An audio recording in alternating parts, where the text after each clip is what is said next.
Hey everybody, this is Tait Fletcher with Pirate Life Radio. Thank you guys very much for tuning in. I want to go ahead and knock our sponsors right out of the way here so you can find out where to get the best stuff. nuevocerveza.com, a real nice light lager.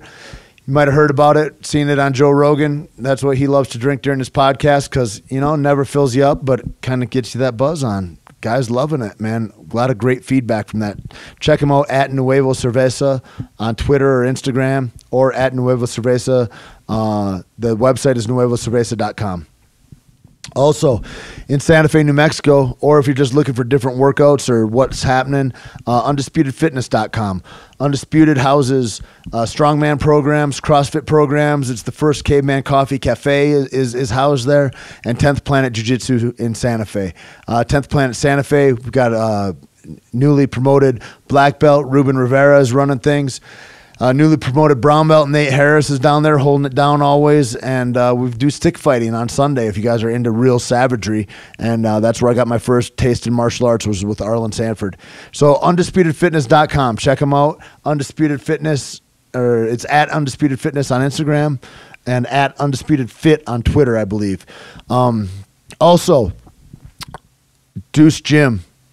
My gym not my gym, but my friend Logan Gelbrick at Functional Coach is Logan's joint, and he's got all kinds of nice pictures. Sometimes he even posts somebody as good looking as me on them, and sometimes he posts his girlfriend, Lindsay Matthews, who is a legitimate doctor and runs BirthFit, and you can find her at BirthFit if you're a pregnant lady looking for help.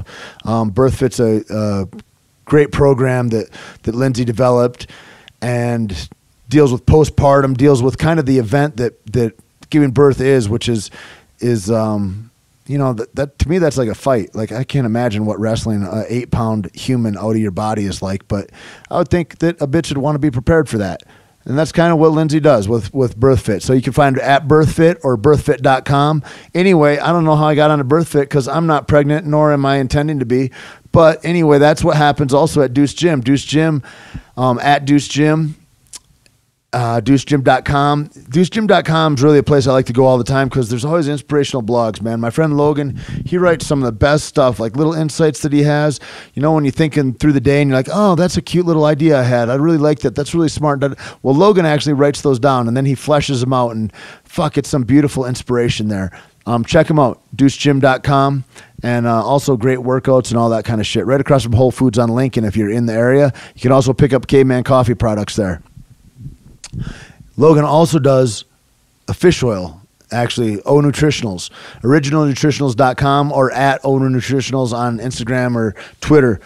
But that all brings me right into Caveman Coffee, which is the most wonderful elixir that the gods have ever brought together. A single estate, single origin coffee bean out of Colombia.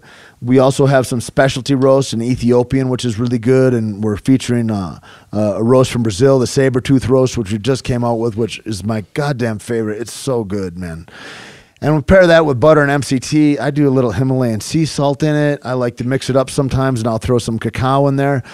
But, man, it's good, high energy, good, kind of speaks to my ketogenic diet that I like to stay in tune to.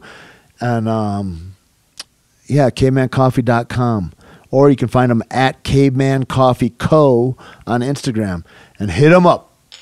That's what's cracking. Hope you all enjoyed all that. Now, to get to the podcast, what we're doing today, man, I've had a new kind of inspiration and love and taking this podcast kind of in a new direction. And I was like, well, if you're doing it, you might as well do it right. Kind of like working out. Like if you're working out, you might as well eat right because that's 90% of it, fuckhead. So if you're not getting the gains you want, maybe you want to get your shit together. And that's kind of the talk I had with myself about podcasting. And just, like happens when you start looking for excellent shit, excellent people come in your life. And Eric George is one of those people. And you can find him at Man No Sober. And he's been producing this podcast, put the intro together that y'all are loving so much. And kind of go into his background. He came over to the house and we just started talking because we're just looking at putting these things on YouTube now and et cetera, et cetera. And I've been wanting to sit down with Eric for a long time. And this is that podcast, man. And it's our first, which is awesome too. It's our first video podcast ever that we put on YouTube. and so it'll be up there shortly, and I hope you guys enjoy it, man. Eric is a beautiful human and a beautiful friend, and I'm so grateful we've come together, and I hope you guys enjoy the podcast. So listen the fuck up and get it started. A big Tait Fletcher. Powerful Tait Fletcher. Is a real alpha male. Weightlifter. He's a stuntman. Movie star. Robust, enthusiastic individual. He's huge, by the way. He's like a monster person. One of the sweetest guys I know. He's bigger than life. Actor. Entrepreneur. A fighter. The jiu-jitsu technician. He's also bald and he has all these tattoos. He's just a big fucking man. A man, a myth, a legend. Tait Fletcher. Tait Fletcher. Tait Fletcher. What's up, Tait Fletcher, you fat motherfucker? Tait Fletcher. Tait Fletcher is Tait Fletcher. Teddy bear motherfucking Fletcher, ladies and gentlemen. That's Tait Fletcher, everybody. The great Tait Fletcher. Tait the animal Fletcher. Tait the savage Fletcher. Always moving. There's no stillness with Tait Fletcher. You will find no dust. Tait Fletcher's in the house, ladies and gentlemen. He just said the word erection. Tait Fletcher. Tait Fletcher's in the fucking house. Tait Fletcher! Tait really blasts out some serious hardcore truth bombs, and I think you're really going to enjoy it. Hey, welcome, man. It's great to have you here, Eric, and thanks for all your help. And I've been wanting to do this with you just because your voice is sweet like molasses, but also like you've helped so much with this podcast and being able to put this out there. And, you know, your background, I just wanted to kind of introduce you to people, too, and let motherfuckers know, like, you know, if you like the new intro or if any of that stuff, like, where that all comes from. And you know, welcome. I know we met in Santa Fe a while ago because of the Joe Rogan podcast, right? Well, it's funny because originally I was listening to Terrence McKenna. You know, I've been a fan for his for a long time. And as you keep researching, and I came across the name Joe Rogan. I had no idea who it was, and of course, then it just led all on and on. Once you get into that rabbit hole, once you jump into the Rogan rabbit hole, right? For sure. Yeah. And then I think our tie, like as far as friends, was you know, my lady. She's been here forever, Santa Fe native. I think I first met her. Yeah, and then she'd actually lived with Maynard for a little while. In like '98 or something, because of Maynard. Yeah, maybe even in San Fran they lived together out there when he was out there for a little bit. So, you know, and then I think I saw you and maybe Heather at Cowgirl, and I was like, right, I got to say hi. And I think Maynard was there too, so I had to just introduce myself. And, I remember I was Yeah. Anyway, it's so cool, we were man. doing a gig that night. So yeah, it's cool. Cool. So you've been a musician for a long time, and what got you into music? Was your family musically inclined? Yeah, both my grandfathers were super talented dudes. One played all instruments, couldn't sing that well, and then the other one was like this country crooner. You know, we'd just stand up there and sing. He had his own radio show back in the '50s, you know, in the area. Imagine what that's like. Amazing. Like in the '50s, they have a radio show. It's like now, like any dickhead with a microphone can have a show, right? But God damn, you had to be about something if you. It was amazing, and crazy. it was a town that was on I-30 and those Northeast. are coveted spots. Totally. It was like a Northeast Texas small radio show, but it was on this major thoroughfare from Dallas to Arkansas up through Nashville, and people would just stop in and talk to him. He'd sing some songs and stuff, and there's some cool shots of him with just traveling guests and stuff like that. Super cool. And then so I actually started playing drums first. I was a drummer for my family's band when I was like 10 years old. I started. So I mean, I would set in with the band. So who else was in your family? My dad played bass. Of course, my grandpa would sing a few. By this time, he was in his 70s, maybe, you know, maybe 60s. And Uncle was like this George Strait character. This is like early 80s, mid 80s, you know, so we do all the VFWs and all these things, you know. And, that's awesome. I talk to my musician buddies about this all the time because I was making about $50 to $75 a gig in the early 80s, and that's about what we still make. Right. It's crazy, isn't it? Yeah. But yeah, man, I mean, and the one thing that we did as the band, is me and my dad housed the band trailer. So I was always the guy with the gear, right? Mics everywhere, cables everywhere, and you learn how to do all that stuff out of necessity, really. I bet you learn how to get organized too. Totally, you know, like you learn different ways. A snake pit of. You learn ways. It seems like you put cables in a box and they just get together. Yeah, and it's like, wait a minute, I put you in here, I'm clean, you know. But I worked with this guy up in Chicago where. He was a drummer, and he was a roadie for somebody for a little while, and he showed me a new technique on how to rap them. Maybe I should do a video on how to do it. But yeah, you should. They never get tangled this way. It's amazing. Sick. So anyway, but yeah, man, I just like, you know, from an early age, I was playing and around music, and so it was just inevitable. And then I kind of switched over to guitar like at 16, right around like Nirvana days. So Dave Grohl was my favorite drummer. You know, one Get of those a little deals, cooler. You know, you're like, do I want to be behind the drum set, or I'd rather be up front? I think. Exactly. Well, the thing is that you can't. It's hard to play drums by yourself, you know. But with acoustic, you can, like a guitar, you can take it anywhere and just strum a little bit, you know. So I really like the mobility of it and being able to create. And so. And from there, you play how many instruments? Well, yeah, I mean, really, like professionally, I can do like drums and guitar and sing. I mean, singing is kind of like my, you know. I mean, I don't really consider my voice that good, but people, you know, like how like hard that is part, it to be playing an instrument and singing at the same time? Is that like patting your head and rubbing your belly? Kind of, but if you're a drummer, you're kind of used to that. You know, you got you're working 4 different limbs. Yeah, it's like you're a drummer's like the Muay Thai fighter of music, kind of. Like this one's doing this is doing exactly. Crazy. But yeah, and then you know, I mean, I started hosting like this blues jam. Like I was like a young blues kid when I was like 17 or 18. 16, 17. I would go and I'd host these jam sessions in like this area where in East Texas, real small town, but it was east of Dallas. So I got connected and introduced to some of Stevie Ray Vaughan's people, like some guys that sub for his players or whatever. So they kind of took me in, and and then. And you're how old at that time? 17, 18. Yeah. Crazy. I mean, it was funny. Me and my dad had gotten up and I'd won this like little competition, one of those local competitions, and the guy from the paper said, "I love what you're doing. Let me take you to Dallas." And he just introduces me to all these guys. So immediately I'm like with these monsters, these just veterans, you know, like whoa. That have been played at stadiums or whatever. Totally, all that stuff, you know, and just really cut their teeth at early. And they were, you know, anytime you find a young guy playing blues too, because that's such a old man thing, you know. It's kind of a short window, isn't that right? Like you could, if you're 15 to 21 years old and you're playing the blues, cool. All those other years, fuck off. Come back when you're 60. Exactly. That's what happens about 25. And maybe come back with one lung. Come back having something horrible. Exactly. Yeah. You got to have prison sentence, whatever. Something bad. Yeah, you got to kill somebody or something.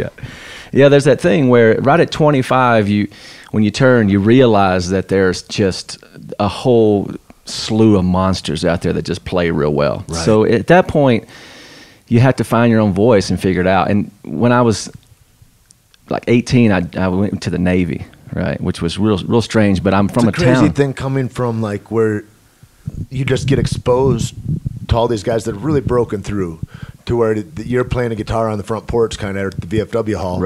And then bam, here's possibility. And then you choose the Navy. Everybody around me, man, no one ever thought. Nobody believed in shit. They didn't really realize that there was this young kid that's doing all this stuff in the family. It was more like, man, you can't do this, because everybody else had tried and hadn't succeeded, you know, and so you get that same story put to you. You're like, what the fuck, though? Grandpa was on the radio. Yeah, like, come on, man, we can keep doing this, you know. So anyway, it was one of those where I'd always kind of had a tie to the medical field, and so going into the Navy for me was like, I kind of went to the only pacifist route that there is. I mean, is the medical field, like a Navy corpsman. They don't give you a gun, you know what I mean? You're just there to take care of everybody. If they do give you one, they give you like a 9mm to shoot yourself or your patient. You know what I mean? Shit gets really bad. Yeah, you get really bad. This is your cyanide pill. Yeah, exactly. That tastes like lead.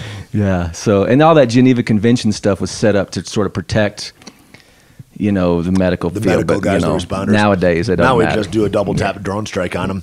Let those medical guys come in, and we're going to get them. Yeah, exactly. Obama got that dialed in. Yeah, He's just doing it. He's like, yeah, we'll kill everybody. Yeah, it was funny because I was actually in under Clinton, you know, so they let you grow long sideburns and have the bell bottoms. Was that the nicest time to be in America? Was the Clinton years? It was great. It was great. I mean, how are people doing mad? Like a blowjob. You got mad at a blowjob? Who's mad at a blowjob? Yeah, exactly. Like, come on, man. He's a president. God damn, and you've seen Hillary. You know what I mean? And that's the problem probably with Bush and Obama. Not enough blowjobs. Oh, and now we're at war all the time. For sure. If those guys were more relaxed. I agree. A nightly bowl. To put them to sleep, you know, like take a little big weed and a old blowjob. They should have that in spades at the White House. Yeah, it should Keep be those like fuckers calm. Part of their package. You know, like this is what you get when you win. Like, oh, sweet, I'm gonna run now. And I think Putin's over there. He just eats mushrooms or something. He's like, these people just don't get it. Yeah, they don't get it. He's like, I'm gonna have to take them out. Yeah, exactly. Well, it's crazy, man, because I got stationed in San Diego. And for music for me at that point was still, I mean, I was still trying to go out and play and all that stuff. But really the big moment was I was supposed to get sent overseas, but something happened to where I got sent to Chicago. And dude, I am 22, and I'm going down to Buddy Guy's Legends like damn. 4 or 5 nights a week. And I went from open mic, like not even getting called up at open mic, you know, but I kept consistently They're like, going, maybe showing we'll my get to face. 'em, like, yeah, maybe yeah, so, yeah. whatever, you know, to all the way to having my own night, like opening up for Buddy, playing there. I mean, How huge is that too to suffer? huge. You know, like It's that. a couple years, you know, but you got to stick with it. Well, it didn't take that long. I was looking at those guys, Tony Hinchcliffe and Red Band. They do this show. I think it's called Kill Tony. Tony, Yeah, yeah. yeah, and it's a neat deal. Like they have this, you know, they give comics the opportunity to come up and do a minute and kind of hone their stuff, Yeah. and it's kind of like. It's weird. It's like fighting in a way. It's like they're sandbaggers. There's guys that have been doing it 9 years or something that are good, and it's like you're not a new open mic. Like Yeah, come you on, got to man. stop Yeah. it. You know, Yeah, it's exactly. like you wrestled all through college. You're not in the beginners Exactly. division. Well, And, yeah, man. What was amazing about that deal was the house band that hosted it, dude, they would just annihilate the room. I mean, the whole band was Yeah. kicking on a different level. So you better and be you're good. out there like, fuck, how am I going to do this? Yeah. And Well, but you that's know, the thing is like I shit. say, you staying in the cut and just being there and being like, they're not calling me up. I'll be here next week. Coming next and So week. there's my friends of mine that I just met, and they, you know, introduced them to Tony and Red Band. They're like, cool, and they're like, just keep coming. Sure. You know, you didn't get called up this week, and that's the thing is you got to suffer and be like, it feels like you're being unappreciated. That's not the right word. I don't think you're being unappreciated, but it's like. The universe just rolls on its own thing, and like, Right. and if you're not present, you don't get picked. Well, there's something to learn from that. I mean, I could have easily said, well, fuck this, I'm not doing it. Exactly. But I know how this open mic, I know how it works. You Yep. just got to keep pushing. It's just Yep. like a good life lesson, you know. It's cool. And I was So in the then you get damn brought up on military, stage. you know? Yeah, well then, you know, you get brought up and you just kill it and do the best you can. And, you know, it's blues and anywhere that, like rock and roll world, people resonate with the energy, you know, like Right. if they believe you. If they believe what you're doing, then you can hit some Right. wrong notes and do that kind of stuff. But, you know, if you're up there just going through the motions, people can see that easy. Yeah. And so it was one of those where I've been able to kind of tap into that pretty fast. Like I can get in that zone, Yeah. you know, from an And early people age. want you the know? warts on it. I think you know. And I mean, it's like I remember with music, and it goes from like whatever records to cassette tapes to CDs, and then you know you start listening to stuff on maybe on a file on a computer, but then you know it goes into MP3s and all this kind of stuff, and with the idea being, I'm like, well, why is a CD like I'm like, why is a CD better than a tape? They're like, well, it's just cleaner, it's crisper, it's clear. I'm like, you're just saying words. Because at a certain point, I'm either enjoying the music that I'm hearing, and I'm not hearing like little bits of dust on the fucking music. You know what I Exactly, mean? It's yeah. like, it's not like that. And you're talking Well, about yeah, stuff I mean, you're that's hearing the LP scratch and all that stuff. that's yeah. system dependent and all of these other things. And I'm like, I think it's kind of just sound. And if the sound is beautiful and resonates with you, you don't care if there's a glitch or something. And I think that's what television is shit now too. Like we want shit so anesthetic or antiseptic or like just this cleansed kind of version that's palatable for everybody. And that's not the meat of life. It's like No. people that's why live music's so dope. Right, You get right. you get Some of all that. kinds of peeks into like, oh, that's a fucking human, you know? Right. Well, it's weird because the way technology, you know, we were talking the other day about, you know, the cell phones that we have, and, you know, that's bigger than what got us to the moon as far as the computer goes. Like if you see that computer take up half this room, you know, that got us to that point. Yeah, that's 128 Gigs. gigs. Yeah. And it used to be Megabytes is what it was. 5 yeah. gigs used to be carried on like a DC-10 plane, like that, just Yeah, that right. kind of like, Right. and, Yeah, nuts. You know, it's crazy. Same thing with music. You know, the best sounding piece of gear was the old Edison rolls. It looked like a tube. And you'd stick it on this thing, and you'd put the hammer down, and then it would just roll on it, and sounded amazing. But they took up a big space. It's like as big as this cup, you know. Right. So to get 10,000 of those, which is what we have now on our iPod, you'd have to have like a whole room. You know? Right. And then LP said, well, now we can stack them on top of each other. Yep. So it got smaller, and then tapes got smaller. Then it keeps going smaller and smaller. Now it's MP3, man. It's like, Yeah, weightless, effortless. I mean, to us as producers or musicians, it's like you do lose quality, but to get the message across of the song and to get the vibe of the song, yeah, it works perfectly well, fine. and also you know, it becomes a negligible thing because it's kind of like with this podcast and what I've been seeing is like I'm not super stoked. Like you were talking about when you hear your voice, oh, I'm not the best singer or whatever, all this and that. And I'm like, I wonder if any singer thinks they're killing it.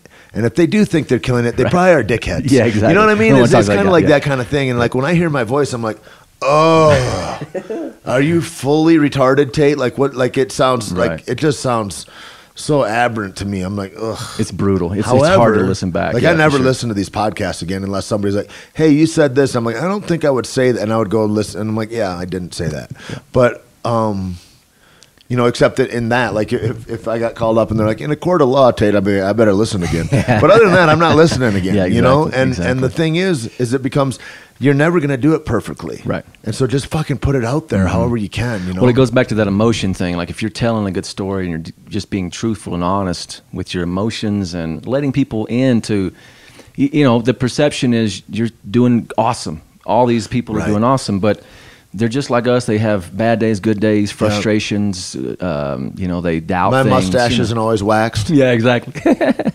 It's true. You know, it's like coming back to that. If you just put out the emotion and the integrity of it, and if that's coming through, man, yeah, whatever. You know, like Bob Dylan was a terrible singer, but people loved his lyrics and dude, some of that we were shit, at the you know? Cowgirl the other night, and it was karaoke night, and all these songs are getting butchered. AC/DC just torn apart. Of course. And then Adele or somebody tries to sing. I'm like, how are you trying to sound like? Come on, stop it. And then Bob Dylan comes on. I'm like, kind of killing it. Yeah, kind of doing well. Like you could be horrible because that's what you're supposed to be if you're mimicking. Yeah. You know, like there's a guy in Nashville, John Prine. He's like a real famous same guy. You know, and it's like he's just barely holding it together. Yeah, you know, but dude. it's amazing. It's like one of my favorite artists, though. Great. Well, and I think with him, he's like a Prolific, Tom Waitsy guy in that way. There's it's the writing, right? It's like Yeah, totally. he's a real poet. The way I mean, I love the writing, dude. Right. I love the words more than the melody. Sure. Well, there's some of that, you know, when it's just acoustic and guitar or just acoustic and voice. And I don't know, man, there's something pure about that. And a guy like Prine gets up in front of 10,000 people and does it. You're like, whew, it's amazing. Yeah. So He doesn't need any fluff no or band, circumstance no in order to electric kill it. guitar, all Yeah. that stuff, you know, no slash backing him up kind of thing. Yeah. So, yeah, it's pretty amazing.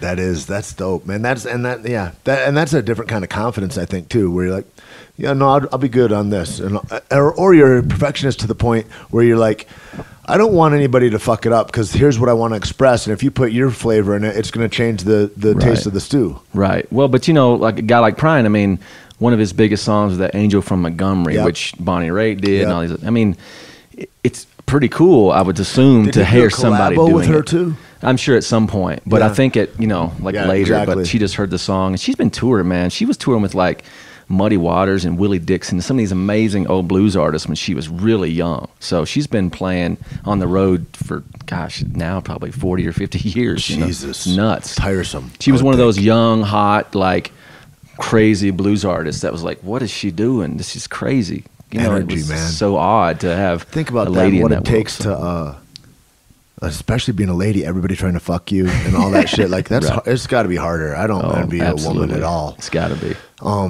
But then to stay like kind of like spiritually centered or correct or not to get all lost in it all, and so that you can, because I mean, the only I don't know, when I start looking at people that have fame or that have like success or whatever, and I go, and you think, well, people are like, well, they're on the upswing, and then everybody says, well, he's done now. Like there's that, you know. Spectators say that shit about people that are doing stuff all the time. They're like, oh, he's done, he's washed up, it's over, you're 15 minutes, et cetera, et cetera. Right. But I start looking at it, and I was talking to Joe about it after he did a show in Dallas a few years ago. And I was like, I've just been chewing on this, and I think that, you know, it can get better and better. Like, I was always waiting for the other shoe to drop all the time. I was like, this isn't going to last, or whatever. Right.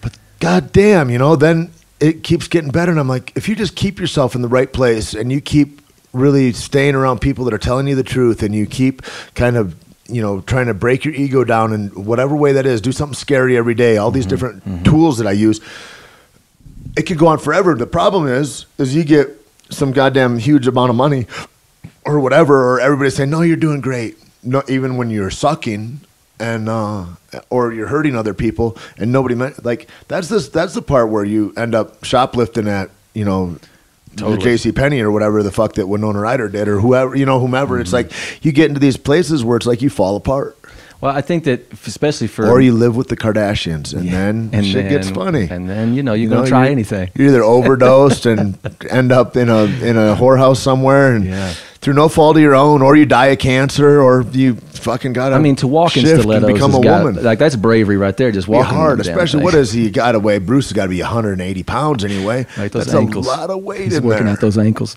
Good thing he's Olympia strong. Anyway, No, I think that there's that. It's maybe someone told me somewhere where there's a definition of artists in the somewhere. And it's like feast or famine, Yep. ups and downs. So Yep. you realize that there's up and down, maybe financially or just how much you're working here and there. But if you stay true to it, man, you know what I mean? It's just like Yeah. that fighting mentality. If you stick to it, you're going to get your moment in the ring. Yeah. You're going to be able to show and off the your only skills. reason you'll stick to it is either you're a psychopath or you're in love with what it is you're Right. doing. Yeah. And that's why I love, like we talked about that Alan Watts clip. Fall in love with what it is that you're in love with. Let yourself, because so many times we know what we're in love with, and then we hold back because we go, that won't work. We start to think, our little fucking rodent minds thinking that we know something, Right. we start to think of how it would fall apart because we always look at the dark side Totally. of shit. And it's like, you fall in love with that thing, man, Yeah. and let that love grow. And when that blooms, those are the people that have the most beautiful lives that I've ever seen. Totally. And you got to believe that. Well, right, You and know? and there's something to be said about, like, as a musician. Talking to another musician about this. It was like we're like steaks that will get better with age. You know what I mean? Like, you just keep Yeah. playing and keep doing your thing, and it's just going to get better. You can't. And that's it's like hard comedy, to not to. I think, in that way. It's Same like, deal. It's like we were talking the other day, and I forget who it was. But with comedy, you're only going to get better and better and better. Right. With fighting, you're only going to get worse. You can get better in some ways, but your body's not going to keep up with you. Yeah, and right. And so there's going to be diminishing returns at a certain point, and then you're like, well, how else do I get this? Because really, it's putting yourself in this crazy situation to go, how am I a master of this or not, or scared, or who am I now, and all these things that flood your mind. You get scared, but when Well, you get, can become a master at that, right? Like controlling your emotions Right. and your mind. Like there's, and then also when you get keep good at working on that, that's shit. not the thing anymore. Mm-hmm. If you get awesome at fucking jujitsu, that's not your thing anymore. You better try something else. You get awesome at it's Greg Fitzpatrick, Fitzsimmons, yeah. Comedian. fucking great guy, yeah, comedian, Yeah. Hank. That's it. But sorry, my dog was digging a hole through the carpet. I don't know why. He gets feelings. Yeah. Anyway, talking to him, and it's like, the thing that would scare the shit out of me, be under the lights and talking to a crowd of people and go, and all that excitement and adrenaline would come up for me. He's probably just dead inside at it. He's Yeah, right. so He's done good it so at it. many It's times. like, man, I can mail it in and make these people howl. Yeah. It'll be all, and so it's like, then at the time when you get really good where you're comfortable, you got to get into the next thing that's uncomfortable, because nothing grows in comfort, not Yeah. shit. You No, know? I agree. I mean, that's the thing. I think that's a great philosophy that you put out, and it's just like that. Say yes to more things and try more things, and Right. then follow that uncomfortableness, because Right. there's something there that you need to learn from. Yep.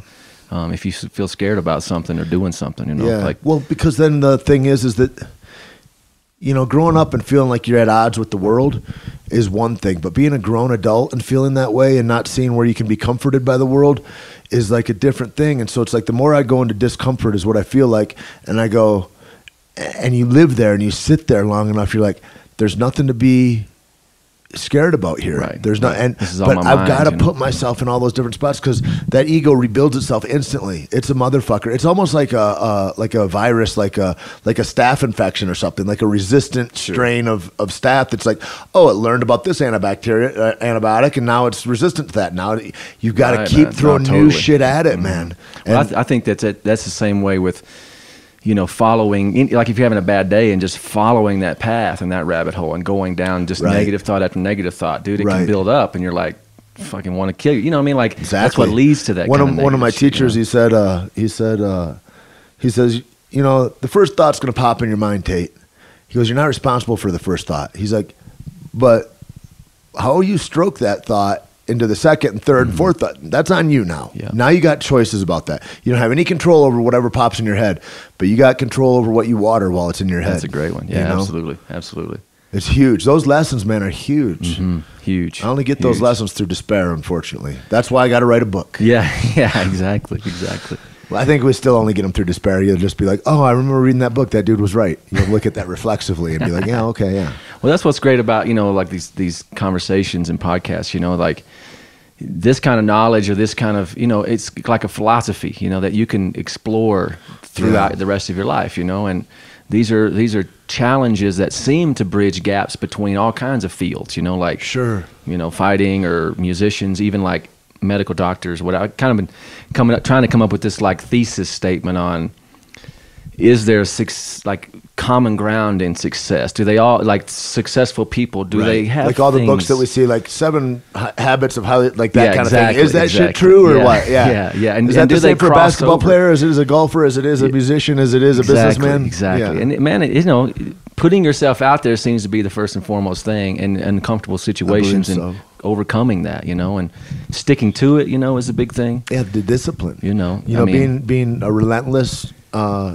seeker in those ways. And I do think that's the stuff, like what I've really found through these talks, moreover, and through listening, is that if you become excellent at something, at the one thing, then you've got talking points with other masters of other realms, right? It's like, seems like if you're a master at martial arts, you also totally relate to everything that the violinist went through, or everything that whomever. It's like, and it becomes that thing, and which is trippy. Like I ran into these heart surgeons, and we just had this long, beautiful conversation, and it's like we couldn't have chosen more different paths. Right. You know what I mean? Right. But it's like, and they were as blown away as I mean, maybe more so because I kind of was in tune with it a little bit at that time. But they're like, God damn, how we've got all this stuff in common with a guy like this. And it's like, it's a beautiful thing because we're not dissimilar in those things. When we attract excellence, fuck man, that's the same everywhere. It's like that macrocosm of excellence or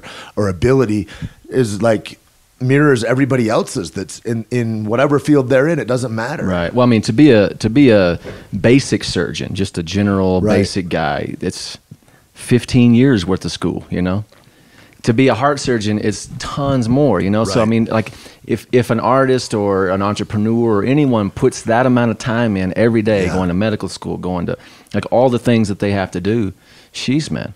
Yeah. The one thing that I've always thought was that they have the advantage of knowing that if they stick to it long enough, they will be a doctor at some point they graduate. Right. But if we, as artists, stopped thinking that way and just said, we're going to commit 12 years like a surgeon, and I'm going to focus as hard as I can.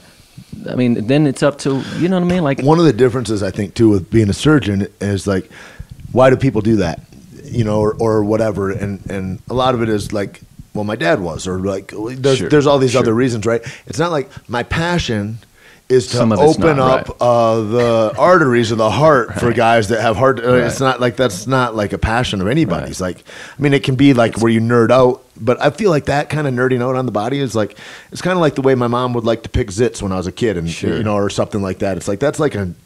But if you knew you could elongate somebody's life for a couple years, that's, but the difference between that and being like into something else is that like there's not an end. Right. So in like whatever it is, right? There's not a result. I'm not going to get a plaque that says MD at the end of what I mean. Maybe you get a black belt, or maybe you get a TV show, but that's all fleeting stuff. Sure. You know what Comes I mean? and goes. Yeah. And so it's kind of, it becomes that thing of like, we were talking the other day, and this thought came before.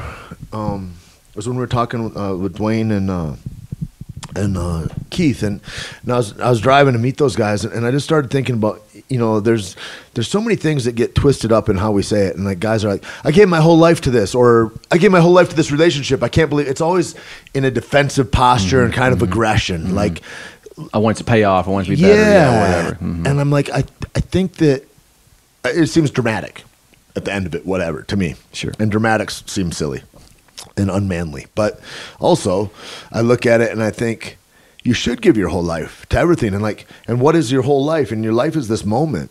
It's like where I am right now. Right. And it's like being here with you. It's like, be here right now. And that's your whole life. Like if you're going to take a double leg shot at somebody, like you better be there right now. Like, go for it. Because if you're somewhere else and you're not giving your whole life to it, you're not going to succeed. Yeah. And so whatever that is, like, and you still may not succeed if you're, you know what I mean? Like you may not get that double leg too. So it's okay to try again. And you'll be better off to try it the second, because you'll know more about like, this didn't work, or for that reason. But like that's the thing is like, like not looking for the payoff necessarily, but being in love with the life that you're living. Sure. You know, I Sure. mean, I know so many guys that the payoff is to go on vacation, and I don't go on vacations like that. Like I don't have, then I feel like my whole life is a vacation in a way too. You know, Sure. like I mean, I'm not sitting on a sunny beach very often, but.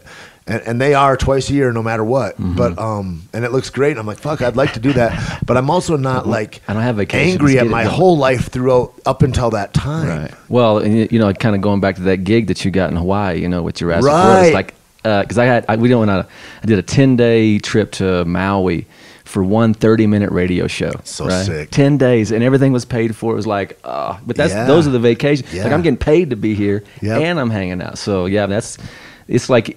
Eventually, you'll get those vacations while you work, and it's like, Right. what does that mean? I mean, I pick up the guitar every day. I try to ride. I try to do all this stuff, you know. So there's no vacation. It's No. just what I do. That's the So- other thing. Yeah, like Keith was going into that about acting, and he's like, you know, I used to think like, oh well, I did acting a month and a half ago at the last audition I did, and then I haven't practiced it at all, and then I'm up to this thing, and he's like, it just struck me later. Who am I to have the right to think that I've worked as hard as these other guys sitting in the room? Like these guys, they're studying this all the time. And he's like, I need to get busy. I need to look at this like a fight. I need Right. to train every day, like you're talking about. I need to write and play music every day. Totally. Yeah, I mean, that's what it seems like. I mean, you look at a fighter. I mean, they like, let's take a guy who's, you know, like Carlos, let's say, Yeah. you know, he's about to fight for, you know, big fight. He's like, and of course, at this point, he's got trainers and he's got all these things, but he's having to like pay out money Right. to get this thing going. You know what I mean? Cowboy Like, buys trainer. Yeah. Or he's like Yeah, you training have to- partners. He'll fly in, put up, and pay Right. to train with Yeah. for events. it's like you're really putting yourself out Right. there financially, physically, and all this stuff for this one moment Yep. that you're anticipating. You go, and yeah, everybody wants to win, and we do know winners, but the potential to not is still there too. Right. You know, and it's like jeez, man, that's Crazy. crazy, dude. Crazy. it's a whole nother world, man. It's Well, and beautiful. and I look 'Cause at it's those. all amped yeah, up. Totally. I mean, it's like, you know, Such anticipation and such, jeez, man. I think that's the thing is like you look I don't at, have to worry about it for a gig. No one's No. going to intentionally punch no. me. Like, well, You know what I why mean? is it crazy to jump out of an airplane?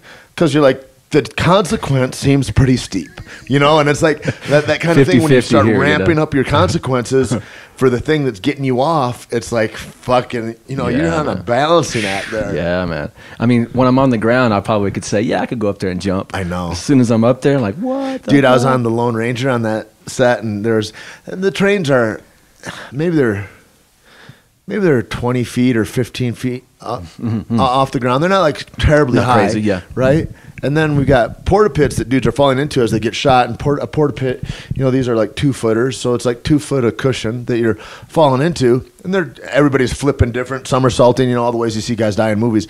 But there's like 100 extras that are watching like 8 stunt guys fall off of this thing, and there's not anybody that's looking there and going, well, I could do that. You know, they're all going, I could do that. Like, why am I this guy and not that guy? And it's like you're so bad at movement that you don't even see the difference. Like, here's a guy that was like a high school acrobat. Here's a guy that doesn't have any skills like that, but he's just a tough, resilient guy, and he's got great skills as a driver or something, and he got this job too. Here's a guy that does high falls from 200 feet in a helicopter onto a fucking top of a skyscraper. Right, Like, talk about consequences. I'm in a moving fucking and there's those guys are all the guys we're looking at. And I'm like, Yeah. you can't even see the difference in those guys, and you Right. think that you could do that. Right. And it's like that kind of thing about looking at like what excellence is and what, you know, where it's not, and the room to grow inside Well, there. and when people make it look easy, that's like the genius And that's part. the You know, it's thing. like, dude, you don't know how hard that is. I man, watch you know? play fucking guitar and sing. I'm like, doesn't look like that No, big. okay. He's just moving his hand, right? Like, and then you start looking and you're like, there's this much space between Yeah. the strings, and he's got to hit those strings and have his like. Yeah, or drums too. You know, you're like, oh, that looks easy. He's just laying that beat Yeah, down. yeah, It's yeah, like, yeah. ooh, I don't know, man. I mean, Drums, I think, look like that because you're beating it up. You know what I mean? It's like you're like, or a bass guitar. When you see a dude just fucking beat the shit out of a bass guitar, and you're like, that looks fucking cool. I could do that. Yeah, I could You're do like, that. Just because you're angry and it looks like an angry movement doesn't mean that you can also yeah, do that. Yeah, exactly. That's what I always say to the guys that want to fight in the bars or whatever. I'm like, I understand you're upset. However, you being angry doesn't make you a good fighter. This isn't going to go how you think it Yeah, is just because yeah. you're emotional. Yeah, because the good ones know that that's not the right way to fight. You know what I mean? Like, you can't do that. You can't do that. Funny, man. Yeah. Yeah, man. So, so after Chicago, man, I actually got this development deal through Universal to go to Nashville. Sounds fancy as shit. It was amazing, dude. Like a month later, I was in like Michael McDonald's studio recording. Like it was insane, man. And everybody Insane. says Nashville's the shit too. Like It's an amazing town. I mean, it's crazy right now, man. It's grown so much. Tons of artists move there. Beautiful, man. You know, good winters, good summers. I mean, you know, it's still at the South, you know, so it's hot and it has all that weird and super polite people though super too. polite, yeah. You know, unless you look a certain Unless way or you you're don't black believe or in Arabic, Jesus or and then whatever. it's you not know? good. Yeah, but whatever. You cannot believe in Jesus, but you can't say that you don't believe in Jesus. Exactly. In the South. Don't be putting Xmas now. Don't be right, saying right, that. right. But you know, man, and then it was weird because I started maybe 2 weeks after that, I was like on a tour bus going to Charlotte, North Carolina, like on one of those big ones, you know. I was just playing guitar for this one group through this deal, you know, and it's like you see that and you're in that world and everything's going, and of course here I am sitting right now, which we know that at some point they didn't buy into what we were doing, you know. They didn't, you know, they didn't like the gig or whatever, you know. Whatever it was, you know.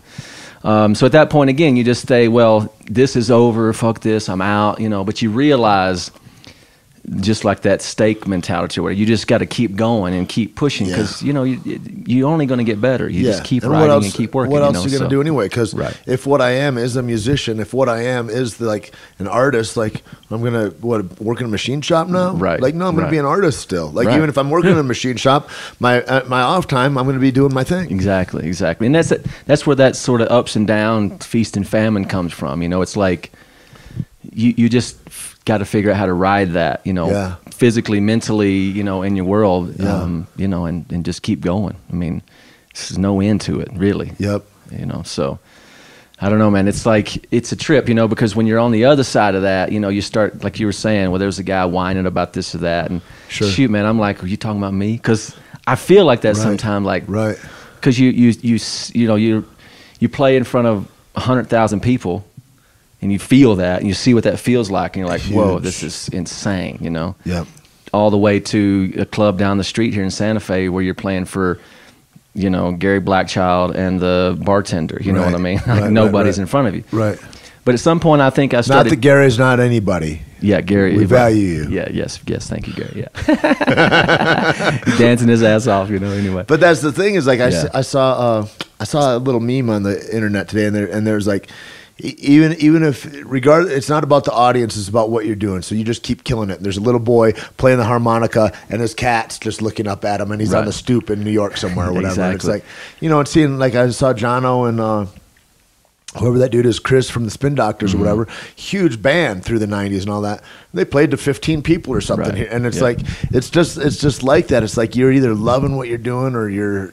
You have to get in there and love it. And what I've been trying to do with all that, if I have a small audience or something, I'll just make sure that I record and video the whole thing and then put that out. And then, because the crowd at that point, it doesn't matter. I'm pointing the cameras at me, and you know, it's whatever. You know, that's like the auditions are like that.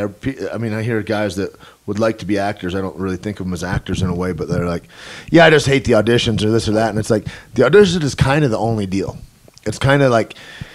And it's a different kind of acting than it is if you're on the job. On the job, there's a lot more latitude in a way. But like in the audition, you got to be good at being in an audition. And like that's in a small room with a camera, maybe 2 other people. They're just looking at you. They don't look anything like the characters. You don't look like you're in the back alley. The lady's or the talking. Bar She or doesn't even prison. say it right. You know, like all that. There's some lady that's supposed to be a Mexican gangbanger, and she's 65 years old, and you're like, I'm about to stab you, bitch. Why don't you watch your fucking mouth? And it's like you're talking to your grandmother or whatever. And it's like, you know, it's a different kind of thing. Yeah. You know, and like with all of it, it becomes. I just want to be able to be in the audition. I just want to be able to get to the party. You know, that's it. Like I'm just trying to get. And I think all that stuff is like that. It's like reps. You know, putting in the numbers. Putting in the numbers. Yeah, I've done a couple of those. I went down to Joe Edna's office a couple times. You know, how great is she, man? Oh, amazing, man. Yeah, I saw Keith. But weird as fuck. At the same time, it's a weird experience. So weird. You're like, okay, so yeah. And I remember, like, I was looking where I was supposed to, and then before she set in, I started like shifting. But I'm like, I didn't she's get there. That. She's petting her dog. She's like, go ahead. I started shifting my eyes. I'm like, yeah, I'm not getting that one. You know what I mean? Because there's that thing when you watch actors' eyes, man, they barely even move. Well, and then it's like not seeing like if you're talking. Oh, yeah. Sorry, guys. That's Hank's hearing Ruben out there. He's got priors for He and Ruben have a relationship. But there's that thing about like, you know, really have that other person be there that you're talking to, and really like, and people can see that if you're looking at somebody, or if like they're supposed to be in this area and I'm kind of looking here, and your eyes get different, man. Things look different. And until you put in the reps and see yourself on film, you don't know that. You don't know you're doing it right. Yeah, exactly. No, it's you mean, and we're talking back, you know, about playing in front of a couple people. You know, what's been inspiring to me about, you know, and you first question you kind of asked was how you got to know like Joe Rogan and the whole thing. You know, hearing about how these super famous dudes, whether it's Dom Irrera or any of these great comedians, they'll get up at like 11, 12 o'clock and do a room that's hardly anybody in there, you know, so they still can get up and do the reps without anything, just a microphone. Like, that terrifies me. They just like, at least I got in. a guitar, you know what I mean? They don't shower. They don't do it. They just go to. Here I am. Dude, that's how I know Joey Diaz. Is I met Joey on The Longest Yard, but then, you know, when we became better friends, and I'd just go see him in L.A., and I go, hey, well, what are you doing, dude? And what's going on tonight? And he's like, oh, well, I'm going out to the Valley, little brother. I got a spot at 9 o'clock, and then I got one at 10:45 in Pasadena. Then I'll be at the store, and then I got to go to the Improv. And it's just, he's talking about doing 5 or 15-minute spots, and he's driving his little crummy car all around town to go to those places. Now, every successful comic I know is doing the same goddamn thing. Ari's I've got this open mic night over here, and then and all that, and like Sam Tripoli killing it all the time. Jason Tebow, same thing. All these guys, Duncan Trussell, like they're just putting miles on cars, going to all these different places just for the opportunity to perform, because by them performing, that's the only way they can get better. Yeah, and they know that. And now all those guys are really successful dudes. And it's like you can see them anywhere, but they're still doing that shit. You know, Rogan still. You see him whenever I'm in. Like I can see him 2-3 times a week, easy in LA. That's when he travels out of town on the weekend too. If he's there for the weekend, I'll see him 5 times that week. Sure, you know what I mean? Because he is at that level, but he's never stagnant. He's always doing the same stuff. You know? No, it's amazing. He's like going and like, how do I build a new set? How do I build a new 5 minutes? You know? Well, it's an interesting, man, the game, you know, right now, like, I look at it, too. I mean, all the prep and everything you do, like, there's this, through all that Universal stuff, and there's a guy, this manager that still contacts me. We still contact back and forth. I'm not signed with him or anything, but we still, you know, he sends me emails, we send back and forth. But the game right now is all internet numbers, you know what I mean? Like, if you don't have a certain threshold, these companies, they can't even take you, they can't even talk to you. You know, so sad. Like, I was just up for a movie, and they go, yeah, we're looking for the lead. And my friend's directing, and he goes, you know how we're finding her? I go, how? He goes, her social media following. We're judging it all based just on numbers. And I was like, that's not talent. You know that, right? Like but it's crazy. It's wild. A huge thing. Yeah, it is wild. Brand new world. But you know, you look at it. I mean, you think, let's say you have 100,000. I mean, a benchmark for those guys is normally like 10,000. You know, at that threshold. So 10,000. Let's say you have 10% of those people will buy something from you at any given moment. Right. So you put out a $5 something or a $10 something. You can calculate sort of, you know, like 1,000 people would buy that. So now you're talking about getting out your Instagram and your Facebook, website, Twitter, all that kind of stuff, right? Yeah, just these numbers, you know. So I mean, it's wild because you know he loves the new stuff that I'm doing, but it's the same thing. It's like those numbers just aren't hitting to where he needs to. You know what I mean? Now that's some of my due diligence too, because like we were talking earlier about any of these sort of formats. I mean, technically right now it's just me and you sitting here hanging out. Right. No one's hearing this live, so I'm going to do all this later. But knowing that people will listen to it, you can start like getting a little nervous about that. So anything you put out, anything that you say negative or whatever, I don't know. I mean, I don't know. I kind of thing though, right? Is that like what it shows? I think, you know, because even just like this is our first video that we'll do, and which is we'll try. Yeah, it's cool. This is my mom's painting behind me. My mom is an awesome artist. But anyway, the big thing I think about it is that you got to come correct. Like if you're not an authentic, nice person, all that shit reads, even not on video. Right. Even if you're just listening audio, you're like, I can tell there's something funny about that right there. People feel that, man. And so like, if you're not that way, it really reads in that way. And so I think it's a double-edged sword. Sure. You know, it's like, because people are dumb too. There's a lot of dumb people out there that are like, Yeah, I don't know. I think that's really what that girl in the bikini eats, and like that girl has 1 million followers on Instagram, and so it's like it has value in some way, right? Sure, it makes it valid.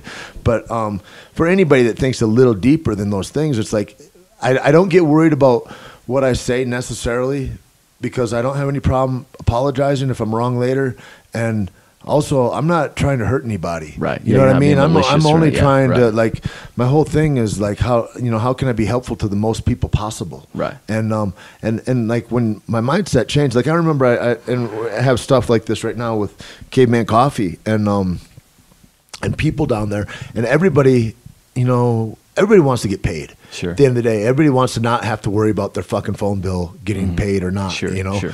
And that's the thing. But I remember my life didn't switch as far as my consciousness about money. And I was working for Donnelly Goodbroad at a place called the Drama Club here in town, which is where I met your lady first. Yeah. And it was a little bar, a gay bar on the over where the Awakening Museum is right now in Guadalupe. And I was working the door, and I was like, fuck, man, I just need to make more money. I just lost a job as I was like an apprentice carpenter. I was on and I got in an argument with the general foreman, and I didn't even know that the general foreman hired the carpenter who was my friend who I was working for. So when he was talking a lot of stuff, and then I pushed him, and then this happened, that happened, and then the next day I showed up to work, and my friend Adam was like, dude, you can't be here. Like, you're off this job. I didn't correlate that the one would have the result that it had. I was young and dumb, and anyway, but like I she was having trouble. I'd sit around and we'd take the garbage out at the end of the night and all that and clean up the lots, and she's having trouble making the bills, and I was like, and I'm over here like going, I need to make more money. I need to make more money. And then I thought about it as the first mature thought maybe I ever had, and I go, if she doesn't make more money, there's no job here anymore. You know, you're right in front of the camera. That's all right. You're good. You're good. You're good. It's Ruben Rivera's back side. So I started thinking in those ways, and I go, I got to make her more money. Sure. And when I started thinking about it in that way, my money problems went away, and then I started making more money. Like, sure. Everybody, you just create an environment of opulence in a way, or like where it's like, I want the biggest thing to do better, because trickle down economics is just that. Like, if the place you're working isn't going to make money, then you're not going to make any money. It's just how it is. I think I felt like, for me, it was, what can I live without? Or what do I really need? Like, I, you know what I mean? Like, living within your means, and it's like, huge. That whole credit card problem. Like, if you got all this credit card debt and these kind of things, it's hard to be an artist that way. Yeah. Because you now owe, and you got, what is it? Your stuff starts to own you, that kind of thing. Well, and then there's that fake belief. Like, you're like, no, I believe in so strong that I'll go ahead and I'll spend $10,000 in credit card debt because I know this next thing's going to pan out any moment. It's like, that's not true belief. That's not really what that is. That's irresponsibility. That happened early 20s in Nashville. Yeah. Everybody does it, right? And I get this brand new car. I'm like, shit, you don't even, and then all of a sudden the artist you're with gets dropped or some shit. Yep, and they want money. The guy the bank wants money every month. Yeah. They're not too concerned about I know. It's whether like, you got the gig or didn't or whatever. They're like, yeah, just pay me. That's cool. Right. Good for you, but pay me. Yeah, exactly. Like, well, I'll give you, I get a whole bunch of, you're doing great, well, wait, I don't care. Your landlord doesn't care about that. That's not paying anything. Yeah, exactly. Yeah, man, it's like that road you kind of balance on for a while, Mm-hmm. But it's like, I think sitting in the room and not getting called up to stage. I think it's the same thing. It's like you got to lay in. And also, what's the other choice? What's the other alternative? Like, because for me, it's like, if I could have done the other thing, I would have. Like, if I could have been like, oh, you're going to be a successful lawyer or something, I'd have for sure done that instead of a lot of the fucking bang-ups that I had in my life. That seems way better. It just wasn't available to me, whether that's me consciously or whatever it was. Mostly me consciously, I would say. But, like, with that being the case, I'm like, I got nothing else except this. Like, I'm just like, I just learned early like that. I'm gonna have to be me regardless. And fucking, if you're not paying my bills, you don't get to say what being me is like. You know what I mean? Oh yeah, absolutely. No one knows what you've gone through. Yeah, have went through. Yeah, absolutely. There's that thing too, where if I ever have a musician buddy who's down or considering not doing it or whatever, like I have a buddy in Nashville who just lost his publishing deal, and it's taking its toll on him because it was a big chunk of income that's gone now. Right. And precedingly, he kind of lost his agent because of it, you know. And so but you know, at this point, if you see those ups and downs, like the only way we can fail at this point is just to not do it.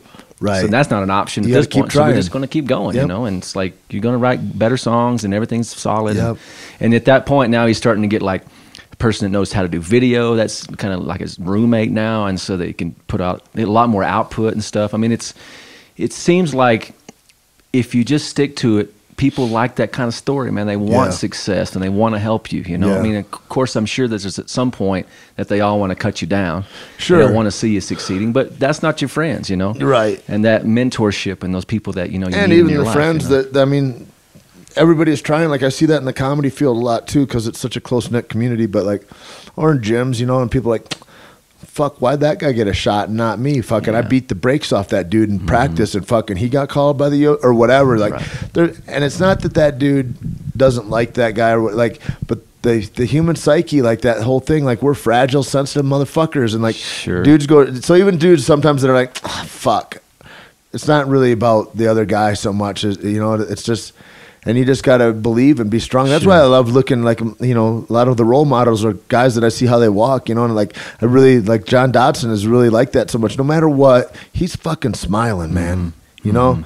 He's like, examples like that. It's like, pick your examples, pick your fucking heroes, man. You know? Well, I think I heard you say once, like, maybe you flip that whole mentality around to say, maybe me one of these days, so I better be prepared. You know what I mean? I've kind of been trying to get my mind, because you know, there's definitely some of that where I kind of feel like I'm in that redemption moment where I'm trying to like get back to a place, you know, and that mentality's got to go away for sure, you know. Yeah, because there's a brand new place that's fresh. Exactly. You're not trying to go to some old dead ground. Exactly.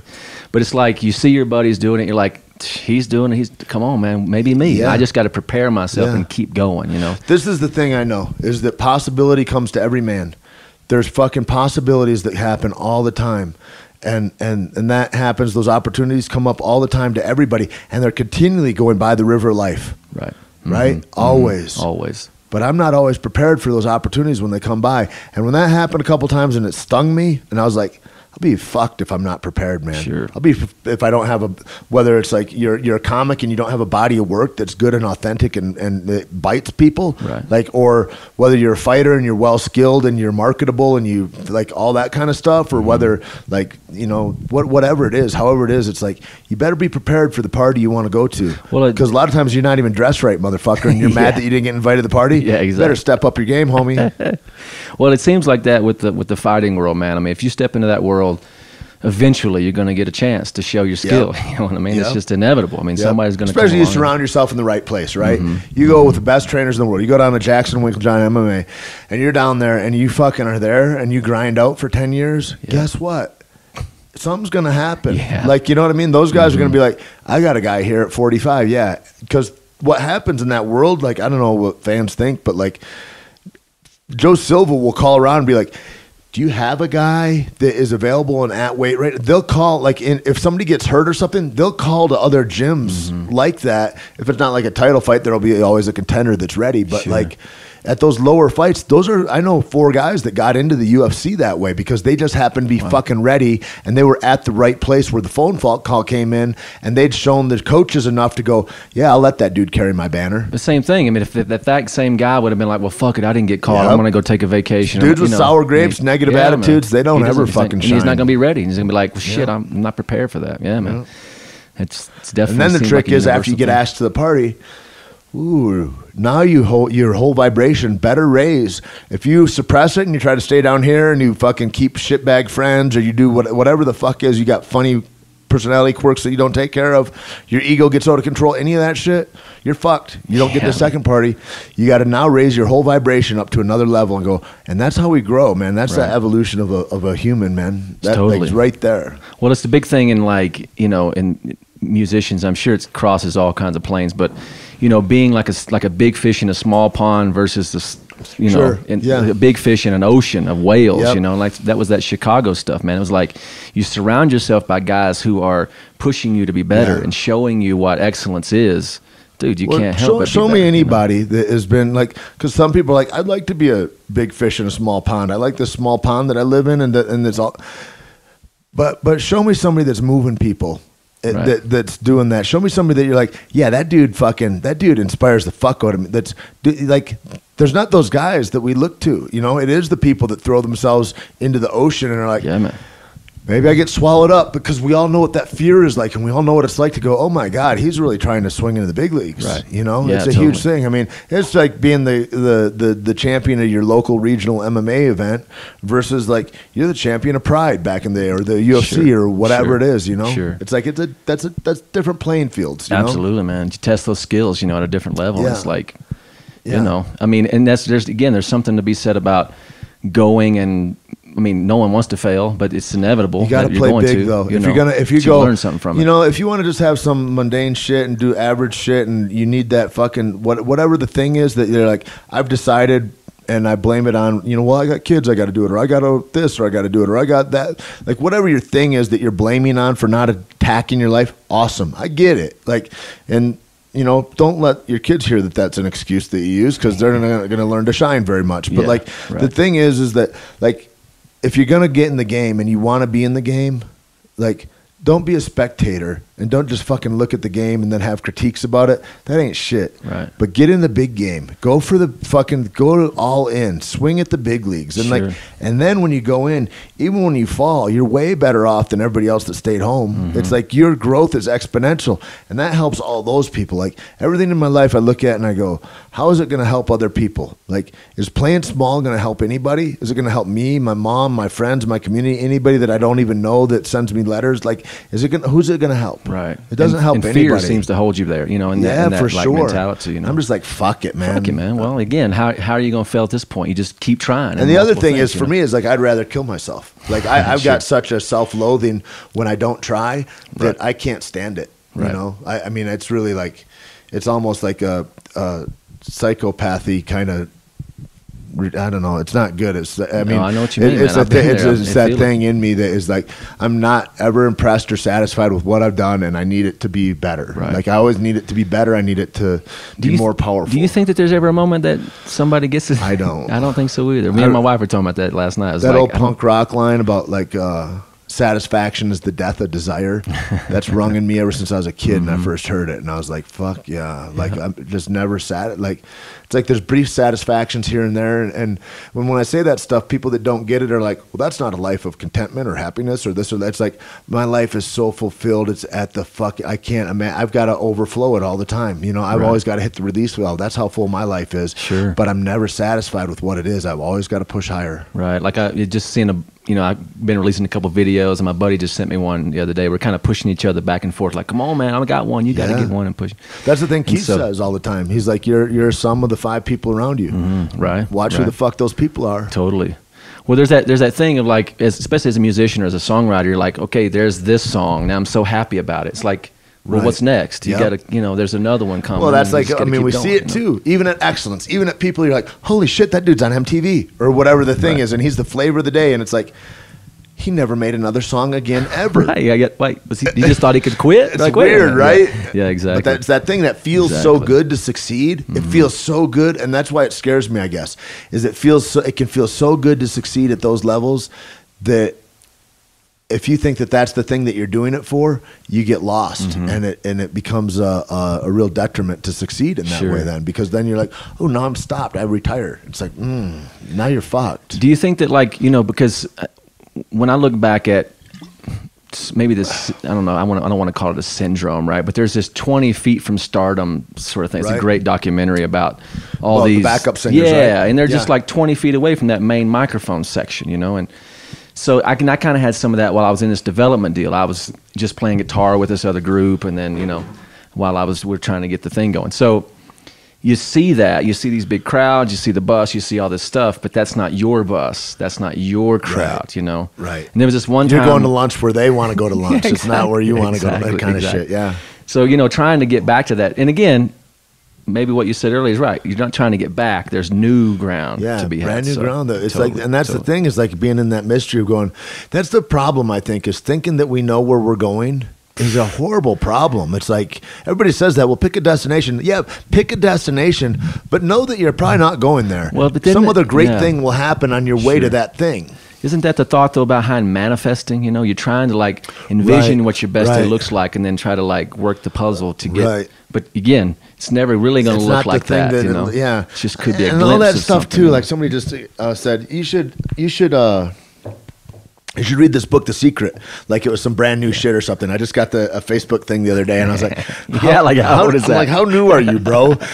Shit. But like, there's all that stuff, and I'm like, most of those things aren't like dudes that are killing it. Right. You know what I Yeah, mean? I'm sure. like, and like, I don't really know how to.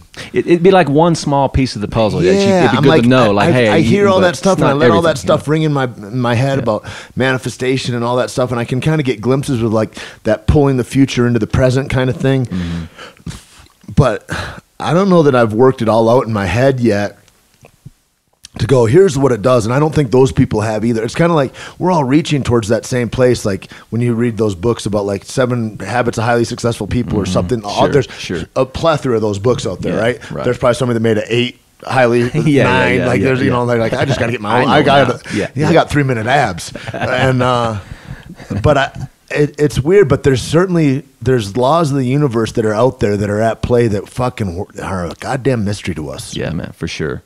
Yeah.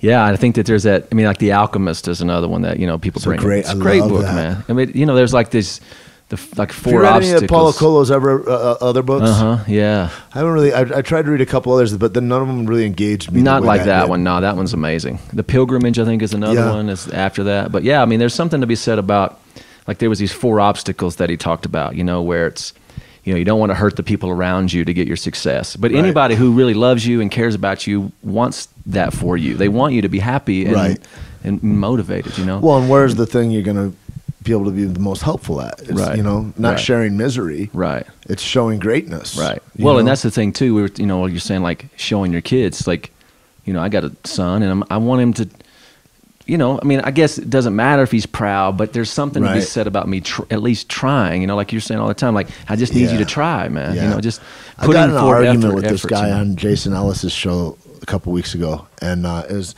I don't know if I watched this show more, I would know who it was, but he's like a personality that's on the show, and he reads a lot of stuff. Really cool guy, and we started talking about like surfers and like, the guys that are really top surfers, like Laird Hamilton and those kinds of guys, Kelly Slater, like they like it to be dangerous. They like to be in big waves, and they like it to be highly dangerous 60-foot wave, when they're going, right? And he goes, well, does he have kids? That's super irresponsible. And I go, what? Why is it irresponsible? And he goes, well, if you're a father, you should look towards higher things. I'm like, what? I don't explain that. I didn't really understand what he's saying. And I don't know if it's a commentary on his own life. Like, he's like, I play it safe wherever I can, and I don't really want to risk anything. And I use my kids as the reason that my fear is controlling. Exactly. I don't know if that's the deal. Like, and I hate to. No, I got a buddy who does that. He pulls that martyrdom shit. It's like, dude, but you're not being an example. I go, would you rather have your that. dad be the guy that was there for forever until he died of cancer later in life? Or maybe your dad dies when you're 12 or 15, but he's fucking killing it, and he is savagely attacking life in the most beautiful way. I'm like, and then I brought up, the crocodile hunter, and he's, was a great friend and mentor of my buddy Kyle Noakes. And I'm like, that guy's kid is nothing but fucking super proud, as opposed to like if his dad would have been a grocer or something somewhere, it would have been a different thing. Not that that's not a good job or anything, whatever, but it's like, I just don't understand the other side. And I guess like that's the thing, is like not everybody's your audience or whatever. It's like there's dudes that fucking hated me on Twitter. They're like, can't believe so a good father is somehow a basic bitch or something. They're writing me all kinds of shit. I'm like, I didn't say that. That's exactly not what I said at all. But awesome that you're feeling sensitive about it because you're not achieving in your life the way you should be, and da-da-da-da. Because I think there's something about each person's interpersonal soul, and like the people that are the most evolved seem to go, a kid you let on bloom, and it's like, what's his name? And he's like an Iranian poet, philosopher, artist. His name will come to me. But he talks about, your children are arrows that you let go from the bow safely, and then where they fly is up to, it's kind of like you kind of aim them towards certain values or ideals. But Khalil Gibran, he writes about children beautifully. But there's that kind of thing. It's like the other thing is like I own and I think I know better than, it's like, dude, you clearly don't. Like anybody that says that they do, like you're probably doing it wrong. Right. You know? Yeah, totally. There's such huge mystery out there. All these absolutes, I'm like, how can you say that? Right. Well, I think that, you know, if someone's in a job that they fucking hate or some terrible situation where they can't get out of it, I mean, I say there's definitely always a way to get out. But there's that moment when if you're doing something that you hate, at least take a step every day to try to go in that direction, at least a small something. That's what we just had a talk at Undisputed about it. It's like what I examine my life a lot, and I look back and I go, I don't like throwing people out of a nightclub or whatever. I don't like to be around drunk people until 4 a.m. every goddamn day. I really don't like that. I don't like it either, yeah. If you like that, I hope that you get through that part of your life pretty soon and that you can move on, because it's not great. But the thing that made it awesome was that I was free to do the thing that I loved. And so it's having that primary thing that is the fucking heartthrob of your life. Find that and do that. And then whatever jobs you have to do to support that, rad. Right. But Do what you got. dude, that thing, that's the thing where that's our soul. And that's either you're making it stronger or you're killing it. Yeah. You no, know? I mean, it's a great example for me in that regard, is that even though going into the military has gotten me to where I am right now, it helped me open my eyes to a certain worldview that I couldn't have gotten from a town of 400 people called Alba, which means white. You know what I mean? Closed-minded people sometimes. You know, again, beautiful people in Texas. You know what I mean? There's that beautiful something, but it's like I'm only going to be nice to you until you get out of my town. You know what I mean? Just keep going. I'll help you fix shit. But there's that thing where I had committed my life to something.